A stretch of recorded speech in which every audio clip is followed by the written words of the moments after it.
Finally, nandito na ako sa Apex, Lolo. I'm doing this not for Giselle, but for something else. Ang susunod na programa ay rated PG. Ito ay nangangailangan ng patnubay at gabay ng magulang para sa mga batang manonood.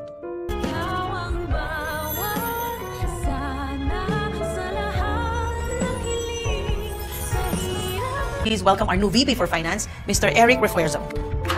May malaking anunsyo nga itong si Giselle sa lahat ng mga empleyado ng Apex at dahil nga dito ay magpapatawag siya ng isang pagpupulong. Ipapakilala niya na kasi sa lahat ang bagong Vice President for Finance at ito nga si Eric na tatay ni Justin. Talaga nga naman para makasama niya lamang si Justin ay pinagkatiwalaan niya agad. Itong si Eric na naaamoy ko na parang merong masamang balak dahil talagang pinuntriyan niya pa ang posisyon na may kinalaman sa pera. Hindi kaya isang scammer itong si Eric? Yan ang dapat nating abangan sa mga susunod na episodes. At matapos nga ang kanilang pagpupulong ay agad ko kumprontahin ni Robert itong si Eric. Duda daw kasi si Robert sa intensyon nitong si Eric. At bakit daw ito biglang nagdesisyon na tulungan ng Apex samantalang dapat ay paalis na ito ng Amerika. Tatanungin naman ni Eric si Robert kung wala daw ba itong tiwala sa kanya. Kaya naman galit na susuguro ni Robert si Giselle sa kanyang opisina at tatanungin ito kung bakit daw hindi nito sinabi sa kanya ang plano. Pero ayon kay Giselle, ayun daw kasi ang hininging kondisyon ni Justin upang manatili siya dito sa Pilipinas. Sa kabilang banda,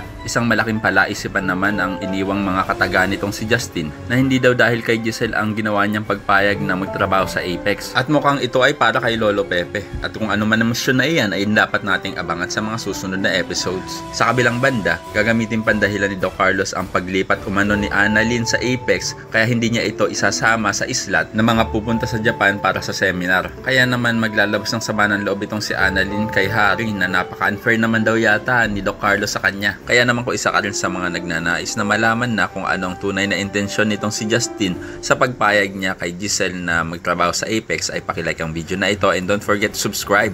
Thanks for watching and see you next time. Bye-bye.